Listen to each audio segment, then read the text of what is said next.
Hey beautiful beaters, it's Gina from orchidandopal.com, and today we're going to be making my Looking Sharp bracelet. This is what it looks like, and as you can see, it features some interesting shapes. The star of the show here in the center are bugle beads, something a lot of us probably have in our stash and maybe don't know what to do with, and then some different shapes. We have some prong beads here and also some super duos. Here is another color variation in a purple, white, and clear, and I do want to point out before we get started that the super duos that I used in both of these bracelets are called duets. They have one color on one side and one color on the other. That's just another variation you can do or look for to make this pattern a little bit more interesting. But today, for the purpose of simplicity, I'll just be using some plain dark blue metallic suede super duos.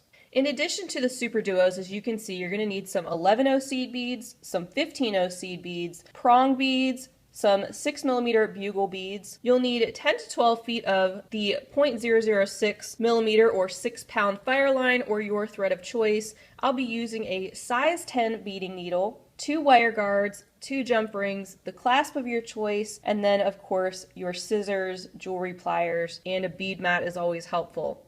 As usual, I will have the full materials list down below as well as helpful links to show you where you can purchase some of these materials and more specifics about the quantity. So definitely check down there for more specifics. So thread your needle and we're going to go ahead and get started. This is a bracelet pattern that you could easily do with a double needle method or a needle on both sides of your thread. Sometimes that can save some time and some thread, but that is strictly preference and up to you and what you're comfortable with. If you do have an interest in seeing this done with 2 needles, please feel free to leave me a comment down below, and if there's enough interest, I will definitely be happy to come back and do a follow-up tutorial showing you the alternate method. So as you can see, we're going to start with our 11-0 seed beads and our bugle beads. Go ahead and put those on your mat. And the first step in this process is to complete a right angle weave the full length of your bracelet using just 2 types of beads. Then we'll be following that up with beading on either side of that right angle weave. So we're going to start in the center. First thing I want you to do is pick up a bugle bead, a seed bead, a bugle bead, and a seed bead. So you should have those 4 beads on your needle just like that, and pull them down. I'm not using a stop bead today, but if you'd like to use one, feel free. When we do get these in our right angle weave position, they really won't be going anywhere, so it's not that necessary. And you can leave about an 8-inch tail on this so you have something to weave back in when you're ready to finish off your piece. Now I'm swinging my needle back around to that first bugle bead that we added on, and I'm going through all of these beads, and it's going to make a loop. Eventually, you do kind of have to place the beads where you want them. You're going to have these 2 bugle beads parallel or sitting right next to each other going in the same direction. And to complete our loop, you can see we're coming out of that top 11-0 that we strung on. Go ahead and go through that first bugle bead once again to bring everything together, just holding that with my thumb and my forefinger and pulling that nice and tight. And that's the start of your right angle weave in this pattern. Now we're going to go to the right through the 11-0 seed bead there at the top, and then down through the bugle bead that is on the end. This will get us into our position to continue our right angle weave. So pick up a 11-0, another bugle bead, and another 11-0, and swing around to the opposite side of the bugle bead that you're coming out of, and carefully pull that down. And you don't want to pull on your thread too hard when you're working with bugles because they can have a tendency to be quite sharp on the edges, which could break your thread, and you really don't want that to happen. I am using some inexpensive Chinese bugle beads today, and that's totally fine. You can see they're not exactly that uniform in shape, but it will still work. I do recommend you using the Miyuki bugle beads if at all possible, but you certainly don't have to. So now you want to go to the right through that seed bead on the bottom and get yourself in position to continue your right angle weave. So we need to go up that bugle bead that's on the end. Give that a pull so everything's sitting together, not a lot of extra thread on either side of those seed beads. And continue on in the same manner, picking up a seed bead, a bugle bead, and a seed bead, going through the opposite end of this bugle bead right here. And again, pulling that kind of gently and just putting your bugle bead in place, and that's what you should have. So continue with your right angle weave for as long as you want your bracelet. You can see that for the completed bracelet I have here, it's about 7 inches, a little bit over that with the clasp, and I used about 45 bugle beads. It was a little bit loose on my wrist. I'm going to do one with 43 bugle beads today, so you can use that as a guide. What you'll want to do if you're making this for yourself is you will just wrap the right angle weave portion around your wrist, and once you get to the point where you're happy and you leave about an inch, say, for the clasp and the jump rings and all of that, that's where you can decide to stop. So let's do a couple more of these together, and then I'm going to let you go to complete the center portion on your own. We'll meet back for the next steps.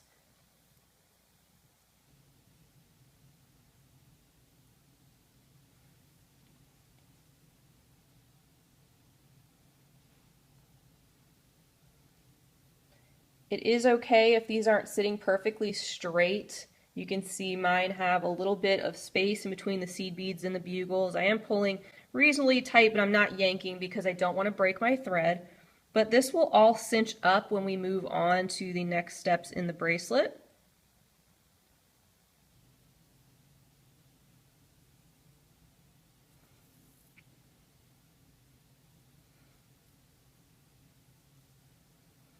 Going through that seed bead at the bottom, and then up through the bugle on the right. Giving that a pull. So continue on with your right angle weave center. I will be getting mine to the length of 43 bugle beads, and then we'll meet back and continue with the next step of this bracelet. Alright, I have my 43 bugle beads in the right angle weave. Something else I want to mention real quick when you're measuring is that I didn't mention before, this is going to cinch up, so you will actually want the right angle weave to be a little bit longer than you think you will need, because once we do the sides, it's going to get a little bit shorter. So you can see my right angle weave is actually almost touching. I have about a ½ inch gap right now, so it is going to shrink by about a ½ inch when you're all said and done. So I put my bugle beads and my 11-ohs away. I have pulled out my super duos. I also pulled out 6 15-0 seed beads and a wire guard. Since we're at the end of this part of our bracelet, it's a good time to put on one side of our wire guard. If you're not using one, that's okay. You can just do a loop of seed beads and reinforce it a couple of times, or however else you want to finish off your bracelet.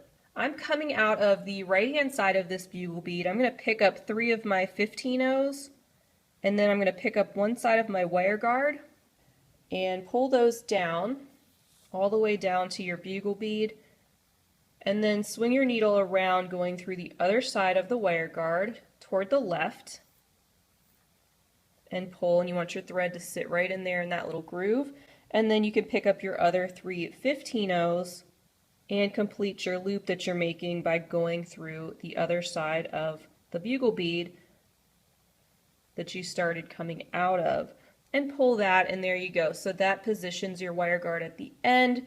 These are so great for reinforcing where your jump rings and your clasps are going to pull on your bracelet and really help keep these strong and intact, because chances are if your bracelet breaks, that's where it's going to break. So I'm just reinforcing this a couple of times, going back through what we just put on, which will make it even that much stronger. And we'll finish by coming out of that top side. Alright, so now we're in position to start adding on our super duos, and we're just going to be popping a super duo in between each of these 11-0 seed beads, so pretty much right over top of each of these bugles. Pick up your super duo, just go through one of the holes, and then go through the first 11-0 that you get to, and gently pull that, and that's going to place a super duo right there in that gap. You're going to keep doing this the entire length of your bracelet, and you'll even continue around the bracelet doing the other side the exact same way. But we'll do a few of these together so you can see how it starts to take shape. So picking up a super duo and then going through an 11-0, pulling, making sure that pops into place. and continue on. And this is another example of where it would be kind of nice if you wanted to attempt doing this with 2 needles, because you'd have a needle going on each side of this right angle weave. It's a symmetrical design, and it would allow you to do both sides of your bracelet at once instead of doing one side and then the other. But that's totally personal preference and nothing wrong with doing either way. Beading should be fun and relaxing in my opinion, so if you don't find it fun and relaxing to work with 2 needles in both of your hands with a needle in each one, then don't do it.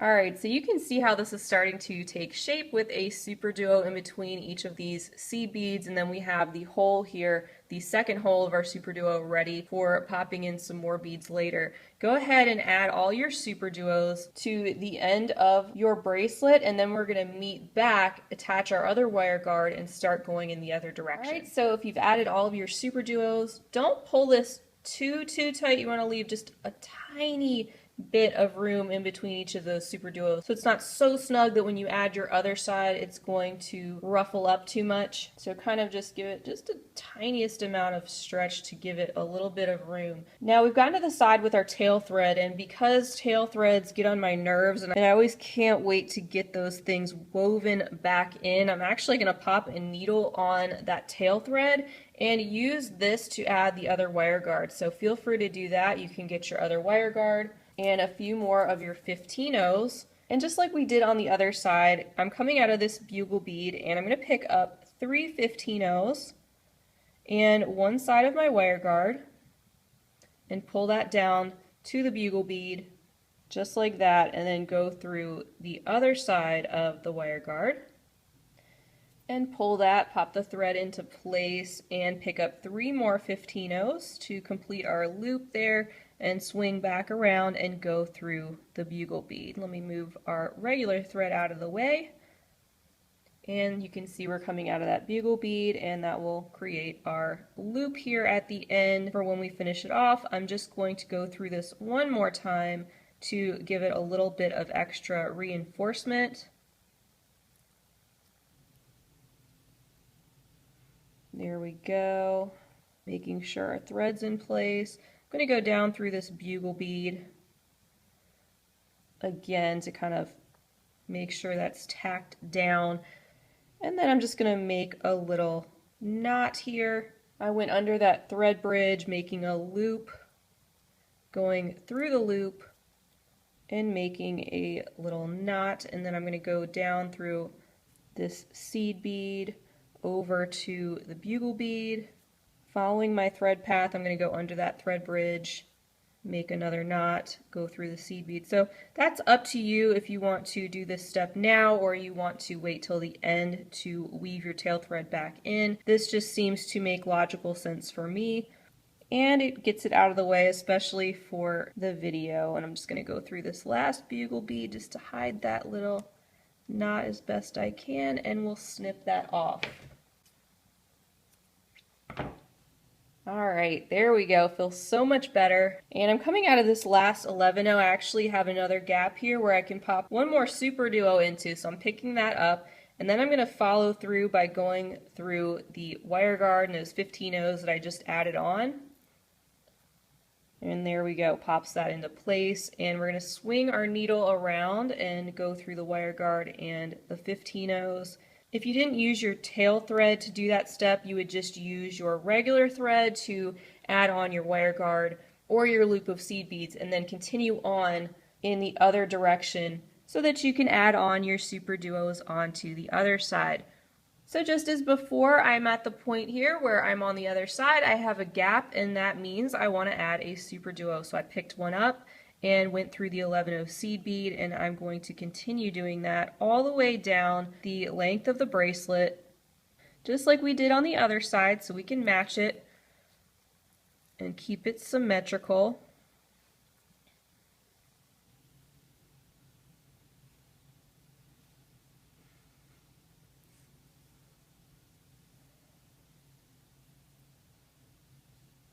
And then we'll be ready for our last step, which will be one more go around the bracelet, filling in with our remaining beads. So keep adding your super duos in between each of these 11 O's until you get to the other side, and we will continue on at that point.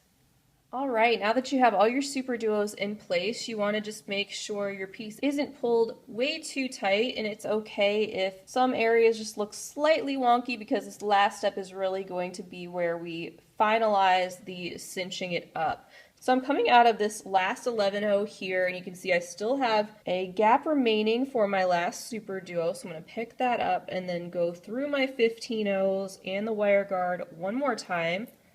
And that's going to allow us to get in our position to add our prongs and our 15 O's.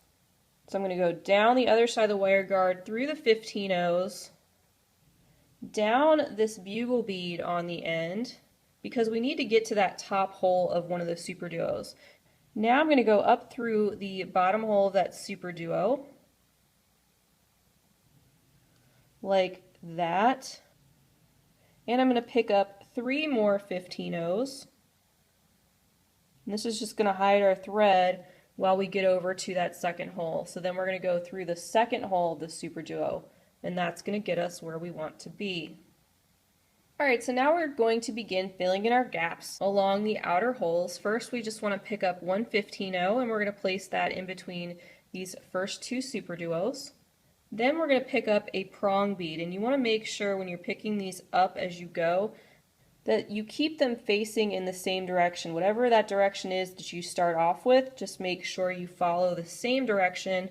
You can see I've got mine, so this spiky part is sticking up and the flat part is on the bottom. So that's how I'm going to continue picking these up all the way down the bracelet.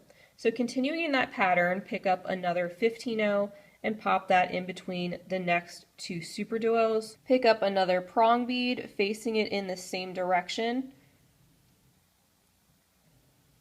and pop that in between the next 2 super duos. You can see that the prong beads at first might want to flop around, and that's okay. Just as you go, make sure you continue putting them in the correct direction. And that way, as you pull, they will start to sit that way and they won't move around very much. And continue this pattern all the way down till you get to the end of your bracelet. So another 15-0, another prong bead facing in the same direction, and going through the outer hole of the next super duo. And you're just alternating between the 15-0s and the prong beads all the way down. I'm going to set this down and just position everything in the direction that I want it to go, and keep doing that until you get to this end, where I will show you how to loop around and continue in the other direction. Alright, here are all our prong beads in place all along the one side with our little 15-0s in between. I'm coming out of the top super duo here on what we'll call the left side of the bracelet, and we are ready to add on 3 little 15-0s so we can swing through here and get to our other side. And we're going to go down through the inner holes. Those 3 15-0s we are adding are just hiding our thread right there. Now go through the bugle bead that's on the end,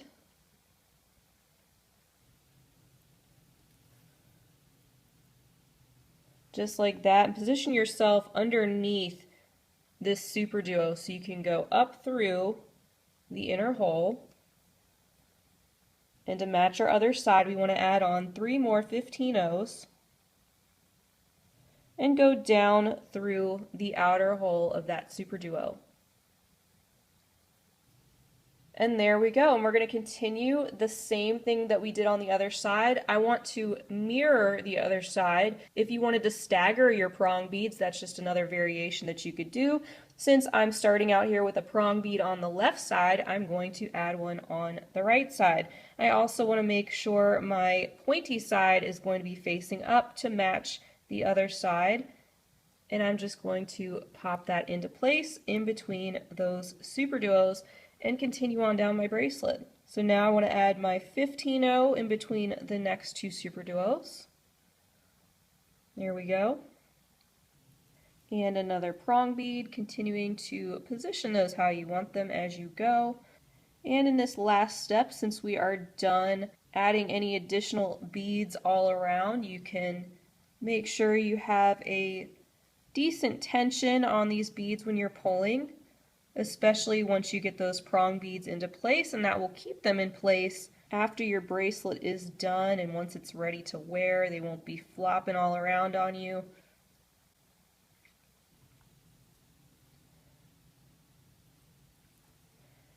Alright, so keep going, you're almost done. The last thing we need to do after this is tie off our thread and add our clasp. Alright, so if you've gone through your last super duo, you're right here and you're ready to put on your final 3 15-0s to match your other side. So I just put those on my needle and I'm going down through that last super duo to put those right into place, just like that, to finish off this side of our bracelet. And now we're just going to knot off our thread. I'm just going through that bugle bead and I'm going to make a little knot right here going under this thread bridge, just like that. Of course, before doing that, just give a double check, make sure all your prong beads are going in the right direction before you knot it off and tighten it and all of those things. And if you have enough thread, feel free to go through your whole bracelet again to give it extra reinforcement, but you certainly don't have to. I'm just good with making about 3 knots throughout my piece. I've already done 2. I'm going to do 1 more. I'm going to go down through this bugle bead here, and I'll just make 1 more.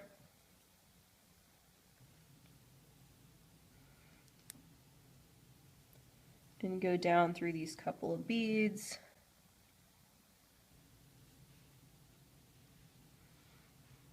And swing over and we'll call it a day. And I'm just going to go ahead and clip off my thread here. If you have a thread burner, you can use that if you want to also. So I pulled out my jump rings and my clasp. I've got my jewelry pliers to open up these jump rings. If you need to, you can use 2. Just opening up one of those and putting on one side of my toggle clasp like that, opening up the other side of my jump ring, putting that on this side of the wire guard and attaching the other side of my toggle and closing it up like this.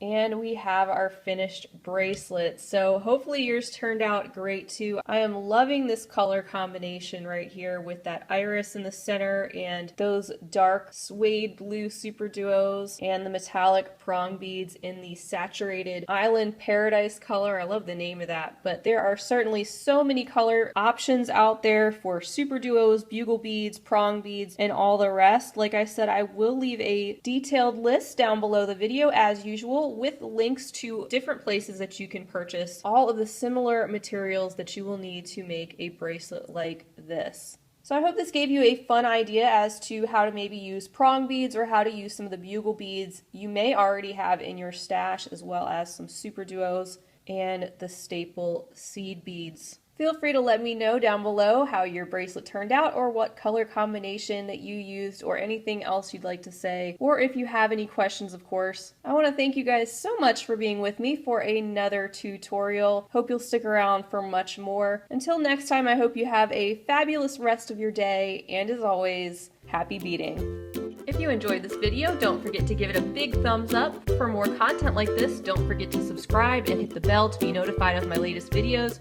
You can check out the information section below this video for links to all my social media handles, recommended products, and my shop and blog at orchidandopal.com. Thanks for watching.